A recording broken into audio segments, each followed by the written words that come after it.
Hello guys, welcome back my YouTube channel Laila Lulu. അപ്പോൾ വീണ്ടും നമ്മുടെ സപ്പോട്ട മരത്തിൽ കായ്കളൊക്കെ ഉണ്ടായി വരുന്നുണ്ട് കേട്ടോ. ഒരു 10-15ഓളം കായ്കളൊക്കെ ആയി റെഡിയായി വരുന്നുണ്ട്. ഒരു 5-6 കായ്കളൊക്കെ മൂപ്പായിട്ടുണ്ട്. അപ്പോൾ എല്ലാം പൊക്കത്തിലാണ്. അപ്പോൾ തോട്ടി വെച്ചിട്ട് എടുക്കേണ്ടി വരും.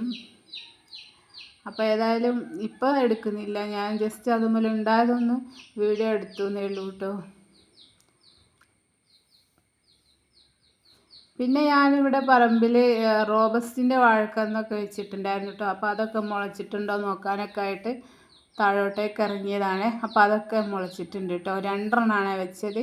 ആ 2 മുള വന്ന് ഇലയൊക്കെ വന്നുകൊണ്ടിരിക്കുന്നത്. ഒന്ന് ഇതാണ്, ഒന്ന് അപ്പുറേ ഒന്നും വെച്ചിട്ടുണ്ട്. അപ്പോൾ ഇതാ മുളച്ച് പൊന്തിയിട്ടുണ്ട്.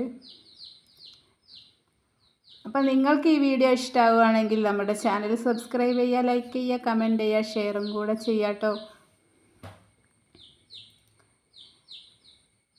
അപ്പോൾ ഇതാണ് മറ്റേ റോബസ്റ്റിൻ്റെ വാഴ കേട്ടോ. ഇലയൊക്കെ വന്നു. ആദ്യം ഞാൻ വിചാരിച്ചു ഇത് ഉണ്ടാവില്ല, ചീഞ്ഞ് പോയിട്ടുണ്ടാവും എന്നൊക്കെയാണ് വിചാരിച്ചത്. പക്ഷേ മഴ അങ്ങനെ പെയ്തുകൊണ്ട് നിന്നുകൊണ്ട് ഞാൻ വിചാരിച്ചത് പോയിന്ന്. പക്ഷെ അതൊക്കെ ഉണ്ടായിട്ടോ. പിന്നെ നേന്ത്രവാഴ 2-3 വെച്ചിട്ടുണ്ട്. അത് പക്ഷേ മെല്ലെ വരുന്നുള്ളൂ. അത് റെഡി ആവുമെന്ന് അറിയൂല, നോക്കാം. പിന്നെ അത് ആര്യനെല്ലിക്കേൻ്റെ മരം ഉണ്ട് കേട്ടോ ഇവിടെ. ഇത് തൈ കൊണ്ടുവന്ന് നട്ടതാണ്. പൈസ കൊടുത്ത് വാങ്ങിയ തൈയാണ്. ഒരു 1.5 വർഷം മുമ്പ് വാങ്ങി നട്ടതാണ്. പാഷൻ ഫ്രൂട്ട്, ഇത് ആര്യവേപ്പൊക്കെ ഒരുമിച്ച് വാങ്ങിയായിരുന്നു. അല്ല, ആര്യവേപ്പൊക്കെ പിടിക്കാണ്ട് പോയിട്ടോ.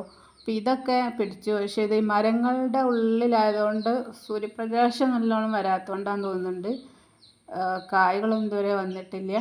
പിന്നെ അത് നമ്മുടെ റോബസ്റ്റ് വാഴേൻ്റെ അടുത്ത് തന്നെ ഒരു കുട്ടി വാഴയും കൂടെ പൊന്തുന്നുണ്ട്. അപ്പോൾ അങ്ങനെ വരാറുണ്ടോ ആർക്കറിയാം.